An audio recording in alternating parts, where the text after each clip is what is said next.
Merhabalar arkadaşlar, kanalıma hoş geldiniz. Bugün yine sizlere şahane bir bandana anlatımı ile geldim. Gördüğünüz bu vintage tarzı, vintage modeli bir bandana. Anlatımı kullanışlı, çok rahat. Şu ana kadar anlattığım bandanalar içerisinde favorim bu oldu diyebilirim.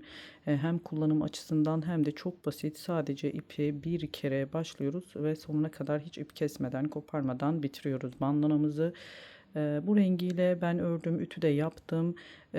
Bandanalarınızın tümünü koton iple olduğu için yüksek ayarda da tersten ve düzden ütü yaparak daha düzgün, daha güzel bir görünüme sahip olabilirsiniz. Hem tersten hem düzden ben ütü yapıyorum. Üzerine ince bir tülbent veya bir örtü sererek güzel bir görüntü elde ediyorum. Hemen şöyle malzeme bilgisini vererek başlamak istiyorum. Bandanamı ben yine koton iple ördüm arkadaşlar. Yine şöyle elimde olan tatlı bir yeşille bu kez bandanamı öreceğim. Tığım da 2,5 milim bir tığ. Kanalıma abonelik ücretsizdir. Abone olarak, beğeni yaparak videolarıma destek olursanız çok mutlu olurum arkadaşlar. Kafanıza takılan, merak ettiğiniz soruları da YouTube üzerinden elimden geldiğince gördüğüm sürece cevaplıyorum. Bu videolar altına yorumlarınızda, merak ettiklerinizi de yazabilirsiniz. Hemen bandanamızı 13 zincir çekerek başlıyoruz. 1, 2, 3, 4, 5, 6, 7, 8, 9, 10, 11, 12, 13. Tığıma ipimi bir kez doluyorum. 1, 2, 3, 4, 5, 6, 7, 8, 9. 9. zincire batarak 2 seferde çıkıyorum. 2 zincir çekiyorum. Arada 2 tane bırakıp üçüncüye batarak bir tane bu şekilde yine yuva oluşturdum. 1, 2, 3, 4, 5, 6 zincir çektim. Aynı yere tekrar bir tane daha yuva oluşturdum. Şimdi arkadaşlar bu şekilde 3 tane kare oluşturmuş olacağız yan yana ve şimdi 1, 2, 3 zincir çekiyorum. Geriye dönüyorum. Bu ilk boşluk içerisine 1, 2, 3, 4, 5, 6, 7 adet ikili trabzan yaptık. Bakın çektiğim zinciri saymıyorum. Sadece 1, 2, 3, 4, 5, 6, 7. Bu kısma yaptığım 7 adet tam içerisine boşluğun 7 adet trabzan yapıyoruz ve hemen yanındaki ilk trabzan tepesine yine bir trabzanla kapatıyorum burayı. 2 zincir çektim karşıya. Tam bu tepeye bir trabzan daha yaparak burada bir kutu daha oluşturuyorum. Ve şimdi buradaki boşluğa aynı bu tarafta yaptığımız gibi 7 adet trabzan. 3, 4, 5, 6 ve 7. Hemen şöyle arada iki zincirimiz 1 2 kalacak. Biz buradaki zincir içerisine bunu bir trabzanla sabitleyeceğiz. Burası başlangıç noktamız oldu arkadaşlar. Bakın şu kısımdan başlayarak büyüteceğiz bandanamızı. Sonrasında zaten sonuna kadar bu şekilde ilerleyeceğiz. 1, 2, 3 zincir çektim ve geriye döndüm. Şöyle göstermek istiyorum. Dibi değil. Bu aradaki 7 tane trabzanların tepelerine batarak ilerleyeceğiz. ilk trabzanın tepesine bir trabzan yaptım, bir zincir çektim. Hemen yanındakine yine bir trabzan, bir zincir çektim. Bir zincir çektim. Bu şekilde bu sırada aralarda bir zincir çekiyoruz. Her trabzan tepesine yine bir tane trabzan örüyoruz. Toplamda 2, 4, 6, 8. Burada 2 tane çekeceğim zincirimi ve son trabzan tepesine bir kutu oluşturacağım. 2 zincir, bir kutu oluşturdum. Yine 2 zincirle hemen yanındaki trabzan tepesine geçiş yaptım arkadaşlar. Şimdi bir zincirle yine sonuna kadar ilerleyeceğiz.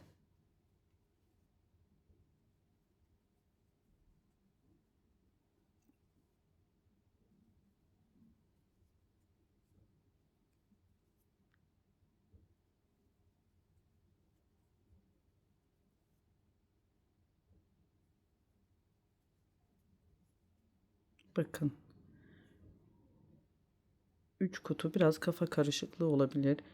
Bu iki zincirli oluşturduğum aralarda çektiğim iki zincirli 3 kutu oluşturduk. Sonrasında dilerseniz şu trabzanları sayarak ilerleyelim. 2, 4, 6, 8, 9 tane olacak. Sonuncuyu da yine tam tepesine batarak yapıyorum. Bu şekilde bu sıramızı da tamamladık. 1, 2, 3, 4 zincir çektim. Bu sırada hemen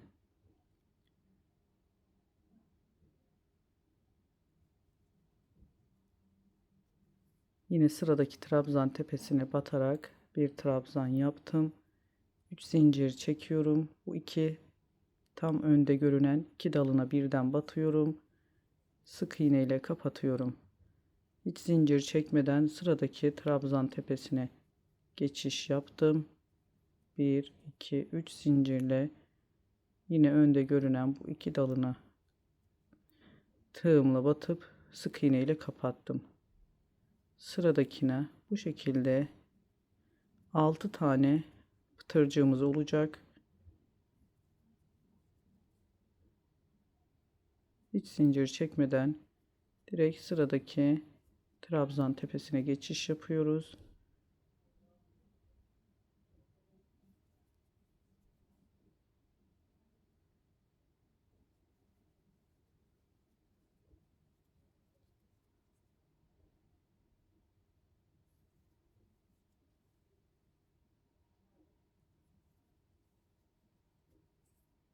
Üç, 5 son pıtırcığımızı yapalım ve 6.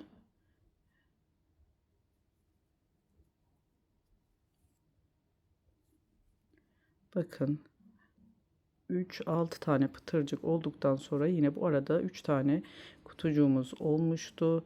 Buralara yine ikişer zincirle batarak ilerleyeceğiz. 2 zincir,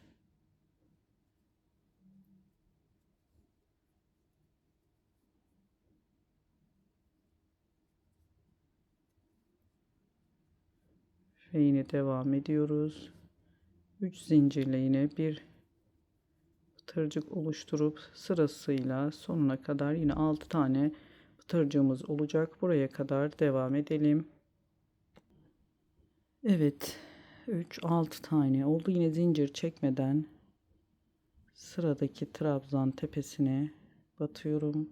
Bir zincir çekiyorum. Tekrar bu başta çektiğim 3 zincirlik kısmın iki taneyi bırakıp yani üçüncüye dibine batarak en tepeye bir trabzan daha örüyoruz. Şimdi modelimizi kurduk. Şu şekilde göstermek istiyorum. Şu kısmı ördük arkadaşlar. Bir sağda bir solda olmak üzere 2 tane bu örgü modelimizi tamamladık. Arttırmamız olacak. Arada 5 sıra file öreceğiz şimdi. Sonrasında hem sağda hem solda ikişer tane daha bu modelimizi arttırarak ilerleyeceğiz. Ne yapıyoruz? Şimdi 9 zincir çekiyoruz. 3, 4, 5, 6, 7, 8, 9 tane zincir çektim ve geriye döndüm. Örgümü çevirdim. Hemen şu ikinci trabzanın tam belinden sık iğne ile kapattım. 1, 2, 3, 4, 5, 6 zincir çektim. Bir tane atladım. Diğerinin belinden yine sık iğne ile kapattım. 1, 2, 3, 4, 5, 6 zincir çektim. Bir tane atladım. Diğerinin yine belinden tığımı geçirerek sık iğne ile kapattım. Üçüncü, bakın 3 tane boşluk oluşturduk. 4, 5, 6. Hemen buraya geçiş yapıyoruz yine arkadaşlar. 4 tane boşluk olduktan sonra 2, 3, 4, 5, 6. Bu aradaki 3 tane kutucuğumuz yine aynı şekilde ilerleyecek. Hemen 6 zincir çekerek, bakın yanındaki hemen sıradaki trabzan tepesine bir trabzan yaptım. 2 zincir çektim. Yanındakine yine bir tane trabzan yaparak kutuları 3 tane sürekli böyle ilerleyecek. 6 zincir çektim ve yine sıradaki trabzanımızın belinden kapattım sık iğne ile. Bu şekilde bir görüntü olacak. 1, 2, 3, 4, 5, 6. Hemen bir tane atlıyorum. Sıradakine yine bu tarafta nasıl yaptıysak burada da 4 tane boşluğumuz olacak. Şu 3 kutumuzu saymazsak arkadaşlar, bakın 1, 2, 3, 4 boşluk oluşturduk. Arada yine bu 3 tane kutumuz devam edecek. Kare şeklinde görünümünde olan kutularımız yukarıya doğru. Bu tarafta da yine modelimizin arkasına 4 tane boşluk oluşturacağız. 1, 2, 3, 4, 5, 6. Bir tane atlıyorum. Sıradakine batıyorum. 1, 2, 3, 4, 5, 6. Bir tane atladım. Sıradakine battım. 1, 2, 3, 4, 5, 6. Şimdi bu sonlarda hemen geldik. Yine bu başlangıç zincirinin 3. olan tepeye, 3.'ye trabzanla kapattım. Arka kısmı oluyor bu ters tarafı örgümüzün. Bakın modelimiz bu şekilde önden görünümü, yani pıtırcıklarımız şunlar ön kısımda kalacak. Hemen yine ne yapıyoruz? 1, 2, 3, 4, 5, 6, 7, 8, 9 zincir çekiyoruz bu başlarda, başlangıç sıra başlarında. Ve yine örgümüzü çevirdik düz tarafı. Bu hemen yanındaki ilk boşluğa yine sık iğne ile kapattım. 1, 2, 3, 4, 5, 6. Bu aralardaki file görünümünü örüyoruz. Şimdi 6 zincir çekiyoruz. Sıra başlarında 9 zincir, 5, 6. Hemen sıradaki boşluğun tam ortasına kapatıyoruz. 3, 4, 5, 6. Dördüncü yuvamız oldu. Bakın bu her sağ ve solda birer tane arttıracağız her sırada. Bir alt sırada burada 4 tane vardı. Şimdi 5 tane olacak. 1, 2, 3, 4. Beşinciyi hemen bakın buraya sabitledim. 5 tane yuvamız oldu. Şimdi bu üçerli olan kutularımız yine devam edecek. 4, 5, 6 zincir çekiyorum. Buraya trabzan yaparak devam ediyoruz. Arada 2 zincir. Yine sıradaki trabzan tepesine bir kutu oluşturduk. Yine 3, 4, 5, 6. Hemen yanındaki boşluğa sık iğne ile kapatıyoruz.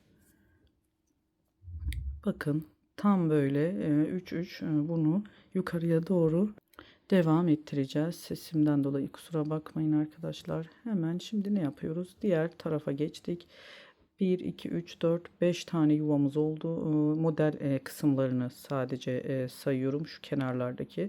Bu arada olan 3 tane kutumuz bu şekilde ilerleyecek. Sırasıyla şimdi bu tarafa da 1 2 3 4 5 6 zincir yanındaki hemen boşluğa kapatıyorum sık iğne ile. 6. Burada da 5 tane yuvamız olacak. Bir üç sırada 6'ya çıkacak. Yani her sırada bir tane yanlardan arttırmış olacağız. 3 4 5 6.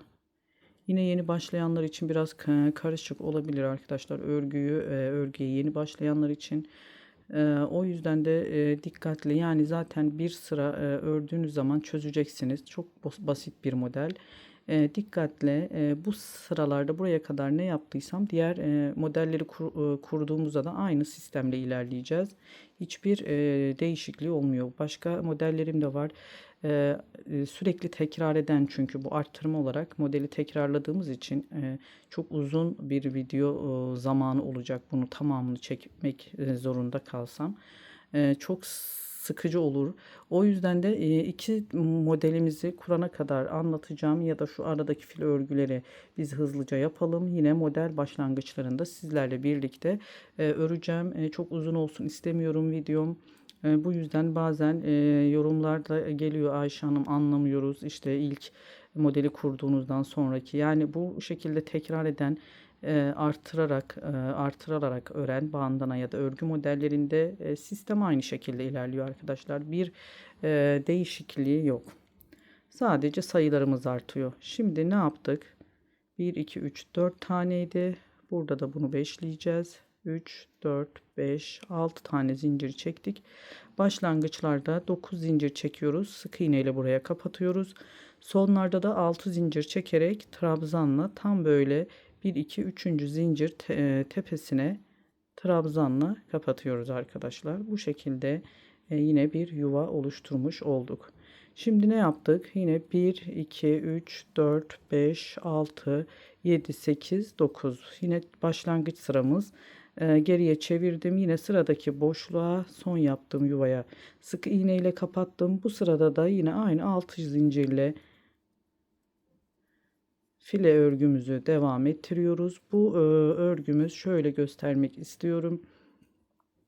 2 sıra yaptık. Bakın 1 2 3. sıramıza başladık. 5 sıra olacak. Bu filemizi yapalım, sonra model sırasında tekrar birlikte olalım. Şöyle gösterirsem daha çok anlaşılır olur. Bakın ilk modelimizi kurduk. Şimdi biz neredeyiz? 1 2 3. sırayı filemizi öreceğiz. Buraya kadar gelelim. Zaten burada 3 hep devam edecek. Üçerli kutucuklarımız aynı alt sıralarda gösterdiğim gibi, orayı da eğer yani unutursanız bir geriye sarıp videoyu nerelere battığımı daha iyi bakarsanız çözeceksinizdir. Şimdi 1 2 3. sırayı yapıyoruz. 4 ve 5. sırayı da yapalım. 5 sıra file örgümüzü yapıp 6. sırada tekrar modelimizi kurarken birlikte örmeye devam edelim arkadaşlar. Buraya kadar gösterdiğim gibi bu 5 sıra fileyi aynı 2 sırada ne yaptıysam aynı şekilde örerek ilerleyelim. Evet arkadaşlar, şu şekilde kapattık. Şöyle göstermek istiyorum tekrar. Bakın 5 sıra 1 2 3 4 5 sıra file ördük. 1 2 3 4 5 6 7 8 tane de sağda, 8 de solda. Şu 3 taneyi saymıyorum. File boşluğumuz olacak. 1 2 3 4 5 6 7 8, yani arttırarak 8 tane yanda, sağda ve solda 8'er tane boşluk olmuş olması gerekiyor. Şimdi hemen yine tekrar model sıramıza geçiyoruz. 1 2 3 zincir çektim. Yine geriye çevirdim örgümü. Bu ilk boşluğa yine 7 adet trabzan yapıyoruz. 2 3 4 5 6 7. Bakın 3 zincir saymıyoruz. 2 4 7 tane trabzanımı yaptım. Şimdi sıradaki bu boşluğa kapatıyorum sık iğne ile. Hiç zincir çekmeden.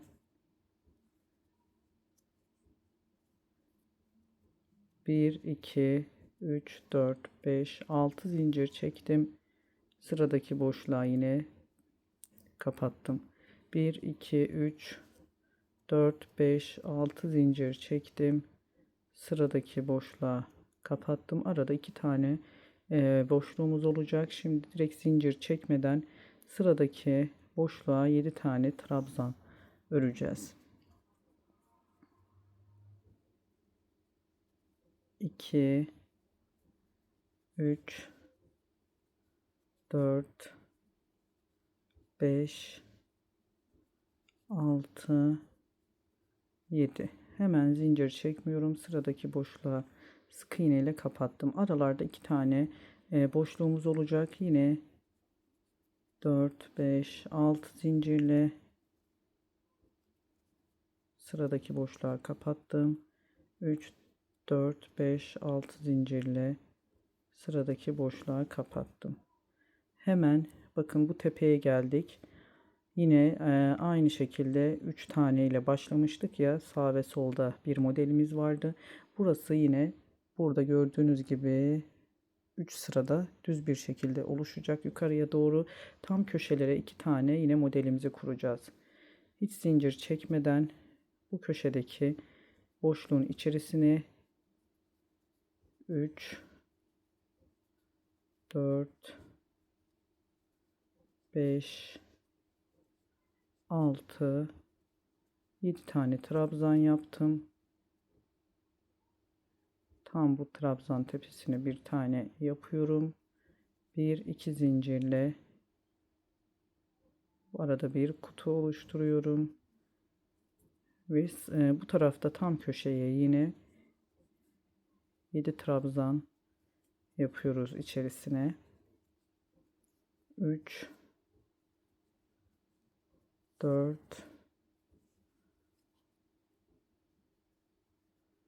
5 6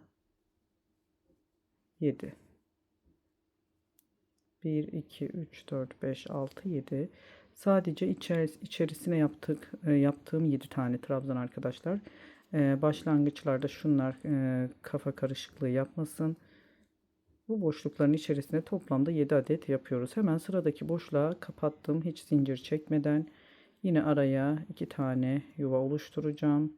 6 zincirle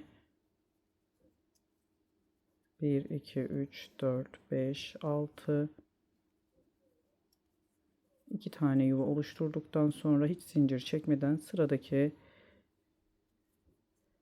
yine yuvaya 7 tane trabzan yapıyorum. Modelimizi bakın bu tarafta ne yaptıysak buraya kadar yine 2 tane daha örüyoruz. Tam köşeye bir tane gelecek. Aralarda 2 yuva oluşturup modelimizi kuralım. Buraya kadar devam edelim. Evet, sonunda yine 1 2 3 4 5 6 7 bu boşluğa 7 trabzan yaptıktan sonra tam 3. zincire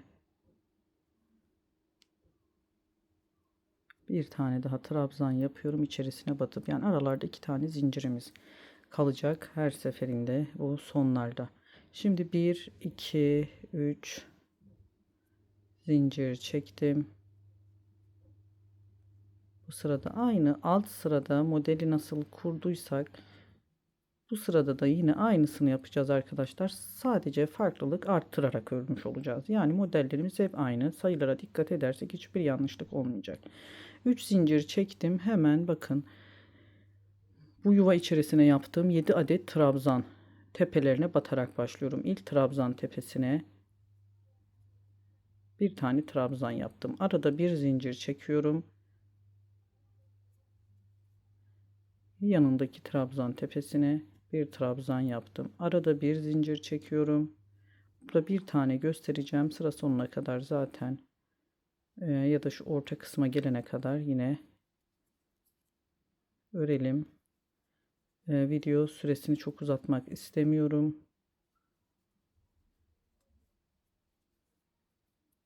Bakın 2, 4, 6 toplamda yani görünen 2, 4, 6, 8 tane. Şimdi hemen bir zincir çektim yine bu sıradaki boşluğa kapattım. Yani bir alt sırada 2 tane boşluk oluşturmuştuk. Yine 1, 2, 3, 4, 5, 6 zincirle bu iki boşluk bir taneye bu sırada düşürmüş olacağız.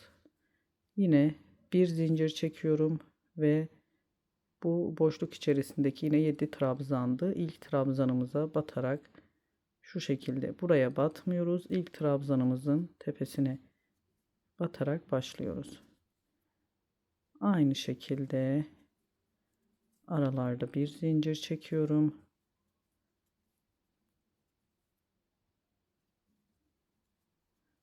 Bu 7 trabzanın tepesine hepsine batıyoruz.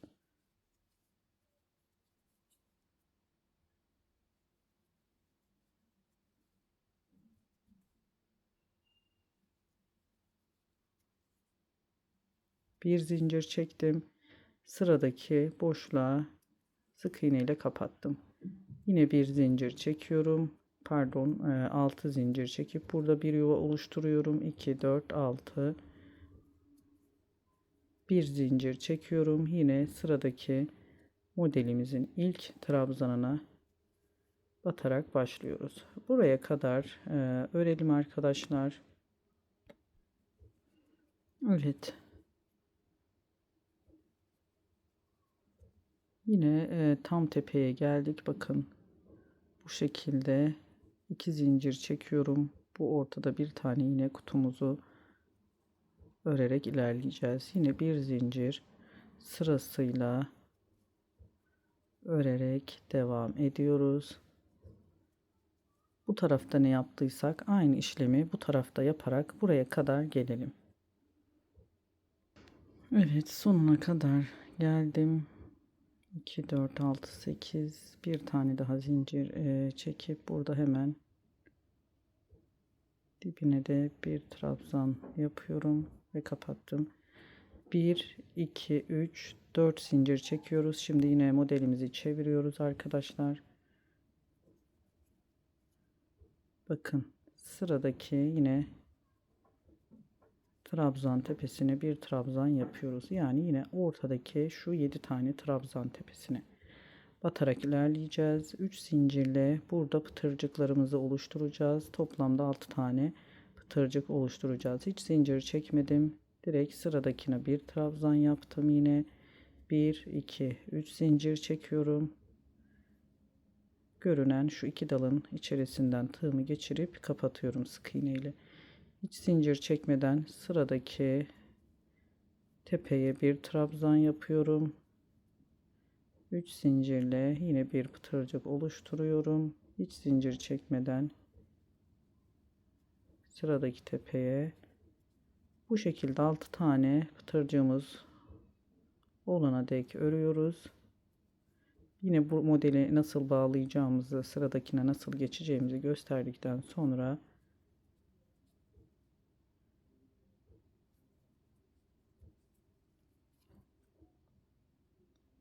devam edeceğiz. 5 oldu. 3, 6.'yı da yapıyoruz. Yine hiç zincir çekmeden sıradakine trabzan yaparak kapattım. Şimdi arkadaşlar yine zincir çekmeden bakın bir alt sırada bu ortalarda bir tane yuvamız kalmıştı. Bu yuvaya yine sık iğne ile kapatıyorum. Arada bir zincir çekeceğiz. Pardon, şöyle. Evet. Bir zincir çekip yine buna kapattım. Bir zincir çekiyorum. Yine tekrar bakın. Bu kısma değil, yani bu boşluğa bağladığımız kısmı karıştırmayın. İlk trabzan tepesine batıyoruz. Yine burada da 3 zincirle yine pıtırcıklarımızı yapmaya devam ediyoruz arkadaşlar. Aralarda şu kısma, şu yuvaya bağlıyoruz birer zincirle. Yine aynı şekilde devam ediyoruz. Şuraya kadar gelelim. Yine burada da bir püf noktası yok ama ben orayı sizlerle tekrar göstereceğim. Bir kutu yine burada oluşturacağız. Sonrasında sonuna kadar aynı burada yaptığımız işlemi uygulayacağız. Evet arkadaşlar, buraya kadar geldik. Şimdi bu tepede yine bakın 3-6 tane pıtırcığımızı yaptıktan sonra yine burada 3 kutuyla ilerleyeceğiz. Yani bu kısma gelene kadar, model kurma kısmına gelene kadar yaptığımız 3 kutu, şu sırasıyla 3 kutumuz yine yukarıda da devam edecek. Aynı burada da yapmıştık bu işlemi. Bakın pıtırcık sırasını bitirdikten sonra 1 2 3 2 zincirle 3 kutumuzu devam ettirdik. Şimdi yine burada son kalan kutumuza 2 zincir çekiyorum. 6 pıtırcık oluşturduktan sonra bu sayılara dikkat ederseniz kafa karışıklığı olmaz. Hemen sıradaki trabzan tepesine 2 zincirle kapattım. Bu tam ortadaki, bu sürekli devam eden kutumuz. Yine yanına geçiş yaptım. 3 tane. Şimdi yukarıya doğru yine devam edecek. Modelimiz bu şekilde ilerliyor arkadaşlar. Hemen ne yapıyoruz? Yine pıtırcık yapmaya devam ediyoruz. Bundan sonrası bu tarafta yaptığımız işlemi aynısını burada uygulayarak ilerleyeceğiz. Sonuna kadar.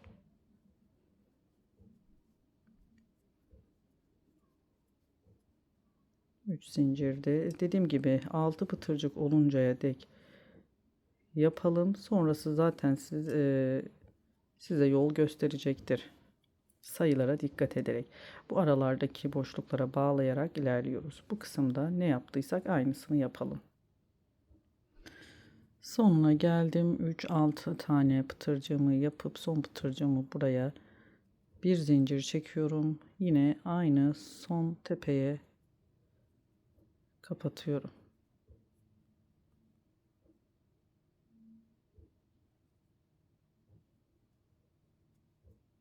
Evet. Hemen bu fileye bakın, burayı ördük. İkinci model sıramızı tamamladık. Şimdi bu aradaki son model sıramızla ikinci model sıramızın arasındaki 5 sıra file örgüsüne geçiyoruz. Hemen ilk bir kısmını göstereceğim. 3 4 5 6 7 8 9 tane zincir çekiyorum. Yine modelimi çevirdim.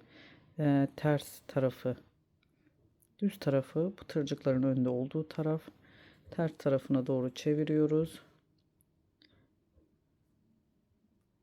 Sıradaki trabzanımızın belinden sık iğne ile kapattık. Şimdi aralarda 4 5 6 başlangıçları da, sıra başlarında bu fileyi, aradaki file örgüyü ördüğümüzde 9 zincir çekiyoruz sıra başlarında.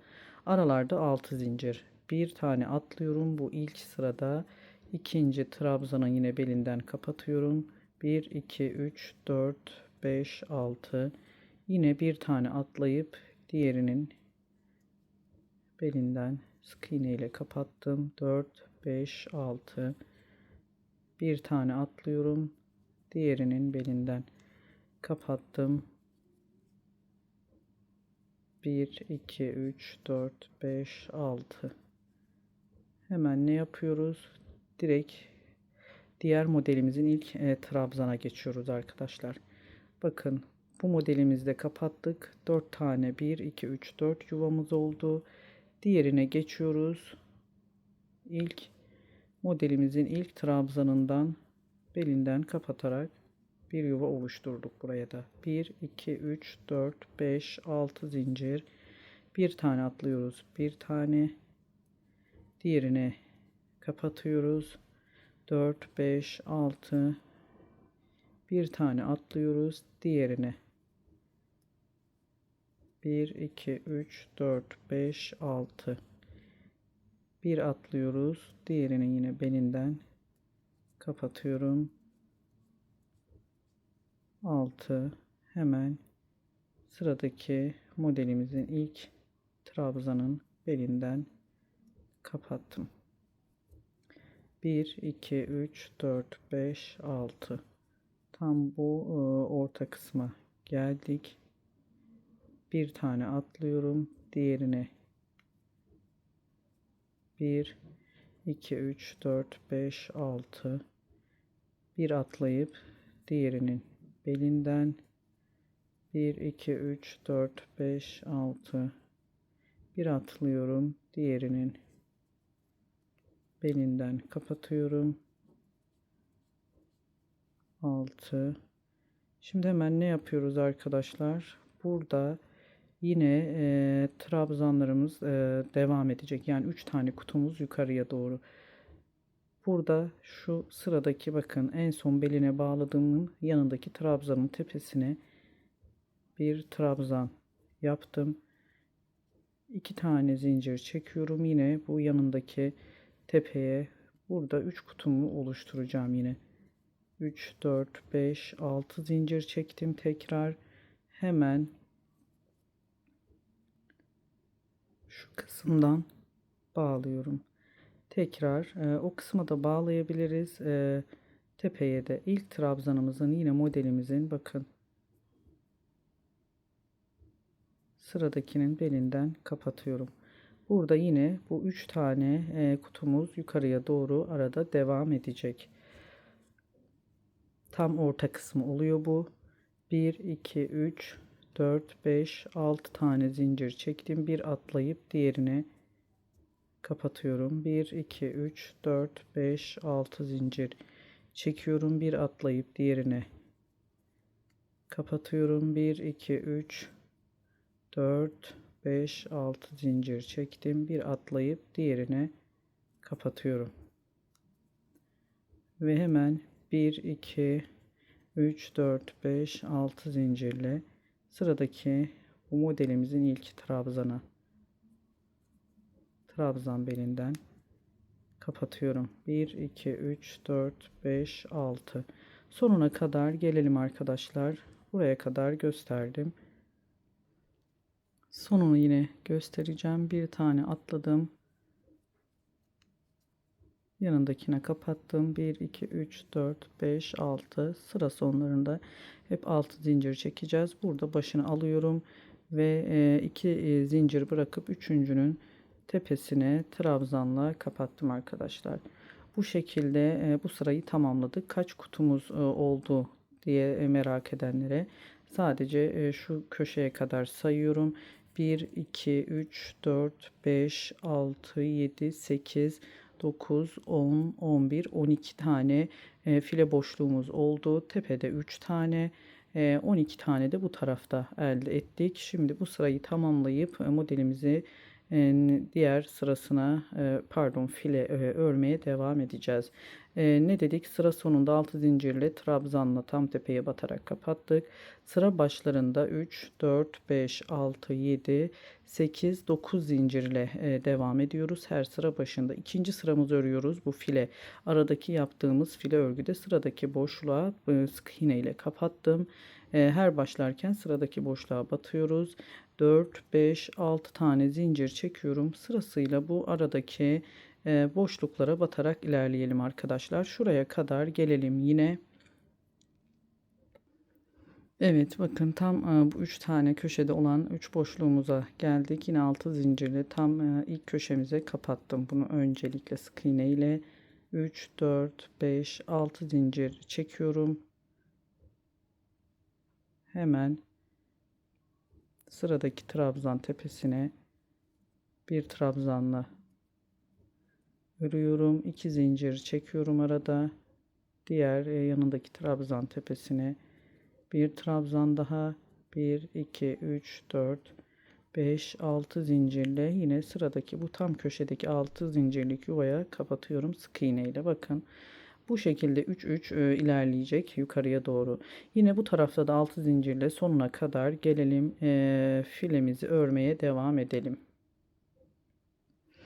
Sonuna geldim. 1 2 3 4 5 6. Sondaki boşluğa bir tane yuva oluşturdum. 4 5 6 zincir çektim.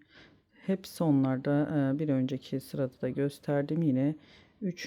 zincirimin içerisine, tam tepesine kapatacağım. Trabzanla. Bu şekilde ilerleyecek. 2 sıra ördük. Şimdi yine sıra başında 3 4 5 6 7 8 9 zincirle başlayacağız hep. Yine hemen sıradaki boşluğa sık iğne ile kapatarak bu şekilde arkadaşlar 3. sıramızı yapacağız. 4-5 sıra yine oluşturalım filemizi. Aynı bu arada yaptığımız gibi her sırada bir tane arttırmış olacağız. 12 ile başlamıştık. Yani sağ ve solda şu kısmı saymıyoruz. 3 tane hep ilerleyecek. 13, 14, 15 diye her sırada birer tane yanda da bu tarafta da artırarak 5 sıra file örgümüzü tamamlayalım. Sonra model sırasında yine devam edelim. Evet. Bu file sırasını tamamladık. Şimdi bakın 5 sıra ördüm. 1, 2, 3, 4, 5. Toplamda şurayı yine sizlerle bir saymak istiyorum. Şu köşe 3 tane hariç. Yan taraflarda olacak olan bu boşluklar kaç tane olması gerekir? 1, 2, 3, 4, 5, 6, 7, 8, 9, 10, 11, 12, 13, 14, 15, 16 tane. 12 ile başlamıştık. 16 file boşluğuyla tamamladık arkadaşlar. Şimdi son sıra modelimizi kuracağız ve bandanamızın sonuna doğru geldik. Ben size birkaç tane göstereceğim. Bir tane modelimi sonrasında birlikte ilerleyelim. 3 zincir çekerek geriye çevirdim. Yine örgümün düz tarafı. Bu sıradaki hemen yuvaya 7 tane trabzan yapıyorum. Yani buraya kadar çözmüş olmamız gerekir. Burayı normalde göstermeyecektim. Video çok uzun sürüyor fakat yeni başlayanlar oluyor. Çok yazan oluyor Instagram'dan da Ayşe Hanım. Tamamını hani çekseniz biz yeni başlayanlar için özellikle çok zorluk olduğu için de buraları göstermek istiyorum. 2, 5 bu boşluk içerisine 7 tane trabzan yaptım. 1, 2, 3, 4, 5, 6, 7. Hemen sıradaki boşluk içerisine sık iğne ile kapattım. 1 2 3 4 5 6 zincir çekiyorum. Sıradaki boşluğa bir tane yine yuva oluşturdum. 4 5 6 zincir çektim.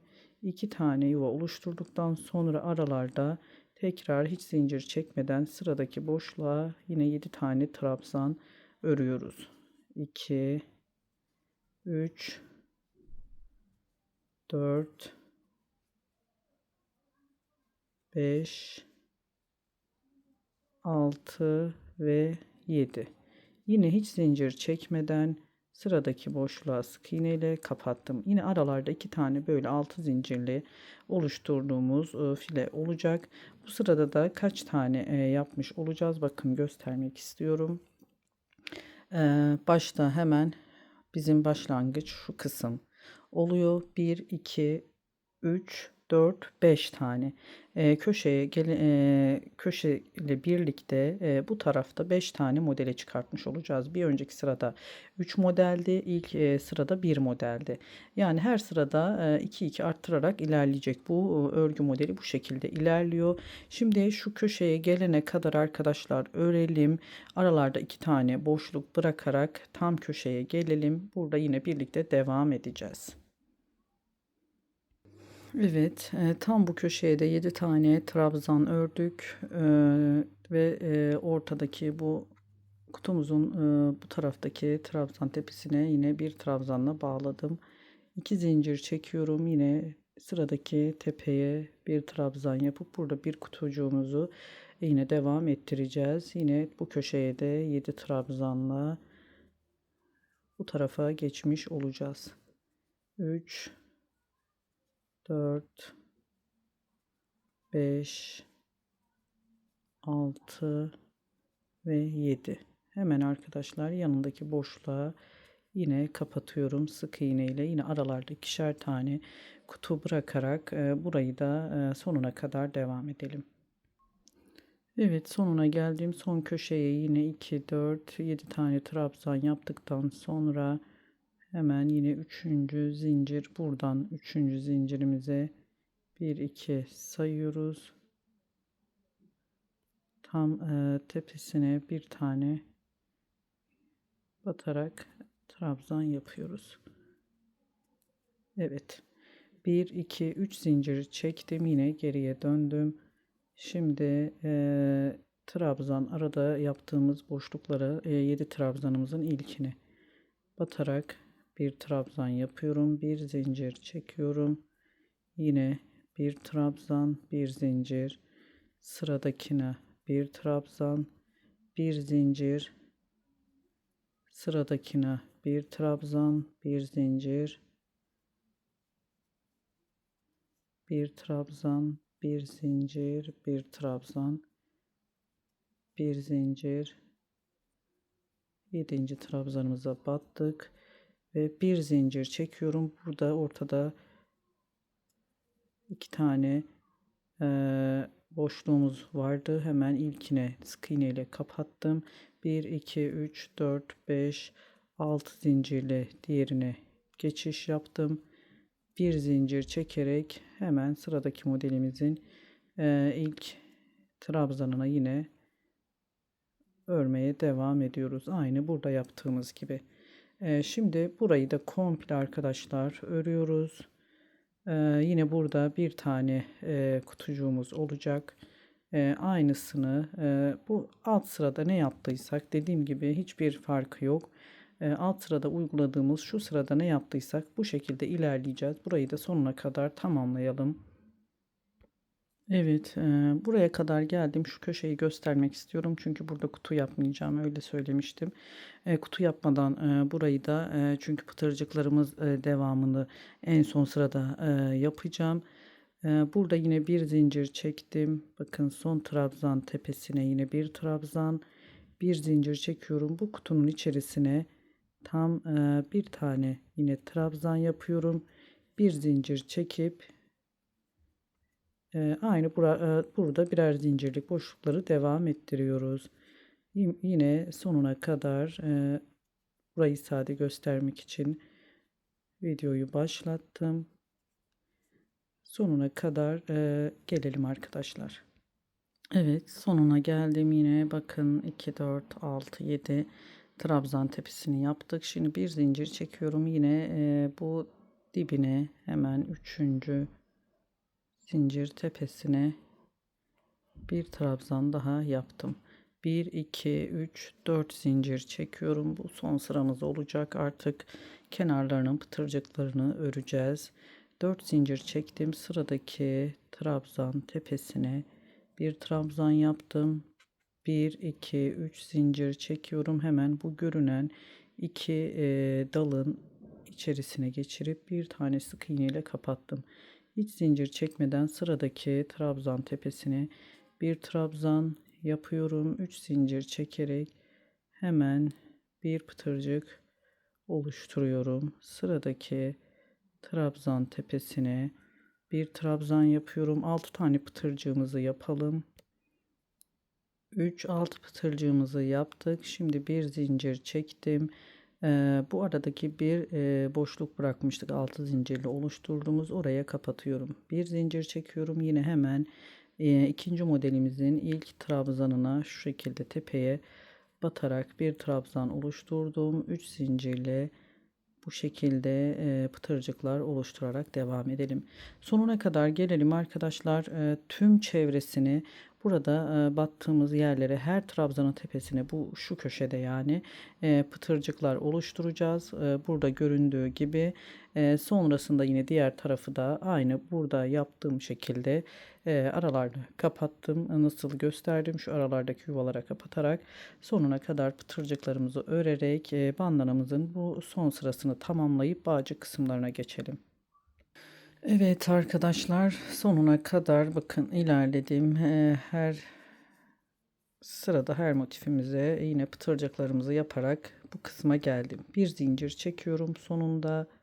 Yine her seferinde yaptığımız şu tam tepeye trabzanla bağladım. Şimdi burada bir bağcık yapacağız. Önce ilk bağcığımızı, sonrasında şu kısmı sık iğne ile örüp diğer taraftaki bağcığımızı da yapıp bandanamızı tamamlayacağız. Toplamda 50 zincir çekiyorum. 4, 5, 6, 7, 8, 9, 50 zincir çektim. Hemen yanındaki zincirde kaydırma yaparak kaydırma tekniğiyle sık iğne de örebilirsiniz siz. Her zinciri içerisine kaydırma örüyorum. Toplamda 49 tane olacak. Son zincire, ilk çektiğim zincire kadar bu sırayı kaydırma ilmekleriyle şu kısma kadar örelim. Evet, kaydırma ilmekleriyle indik. Hemen sonuncusunu da yaptım. Direkt bu zincire geçiş yapıyorum. Bakın şimdi kenarlarına her boşluğa 3 tane sık iğne örerek diğer tarafa geçeceğim arkadaşlar. Her boşluk şu trabzan aralarına, içlerine 3 tane sık iğne. 1 2 3 1 2 3 1 2 3. Ne kadar yani hiç zincir sık iğne fazla yapmıyoruz, eksik de yapmıyoruz. Her boşluğa 3 tane sık iğne, bu boşluklara, yine burada aralara, içerisine, kenarlarda görünen şu trabzan içlerine üçer tane trabzan sık iğne yapıyoruz ve bu kısma kadar ilerliyoruz arkadaşlar. Evet, sonuna kadar ördüm. Bakın tam bu köşedeki yuvaya da 3 tane örüyorum. Sık iğne. Yine burada son bağcık kısmını yapacağız ve bandanamızı tamamlayacağız. Yine 50 tane zincir çekip kaydırma ilmekleriyle buraya gelip burada kapatalım. Bandanamızı tamamlayalım. Aynı bu bağcıktan bu tarafta da öreceğiz. Sonuna kadar geldim ve sonda yine şu zincir içerisine tam tepeye